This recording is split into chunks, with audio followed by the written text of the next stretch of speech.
jinsi ya hekima ilivyojaa ndani yenu.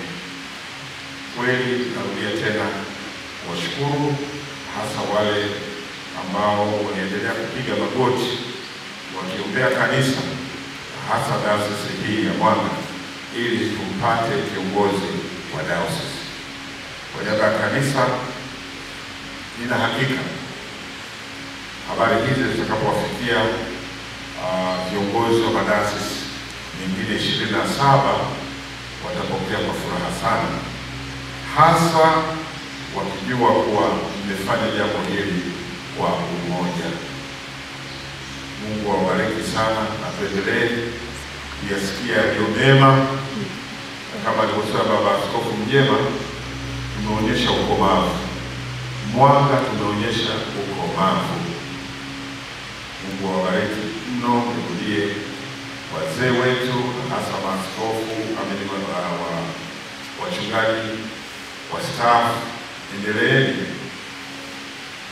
kusaidia waumini mbalimbali ili tuendelee katika taratibu ambazo Mungu anapenda. Sasa tunamshukuru Mungu sana kwamba sasa tunaye askofu mteule katika dayosisi hii ya Mwanga. Mwezi Septemba mwaka 2024 nimekuwa mlezi kwa kipindi hadi sasa mwezi wa 3 Machi 2025. Tunashukuru Mungu wa mbinguni.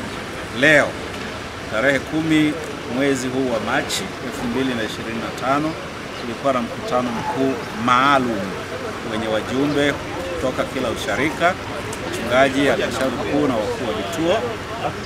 Katika mkutano huo tulikuwa tunachagua askofu. Kwa neema ya Mungu, aliyechaguliwa kuwa askofu wa dayosisi hii ya Mwanga ni baba mchungaji Dr. Daniel Henry Mono.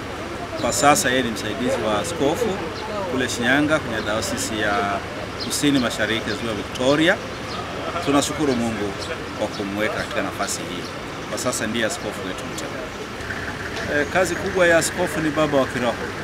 Tunatarajia faraja na Injili, neno la Mungu kuendelea, upendo, umoja na maendeleo. Najua kanisa pia linatoa huduma za kijamii, hasa kwenye elimu na afya na huduma zingine za kijamii.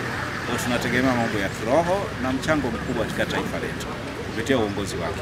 Na wanafanya uchaguzi ambao kama tulivyosikia, hakuna kura iliyoharibika. Kati ya 132 kura 127 ni za ndio na kura 5 tu ndizo zilizosema hapana.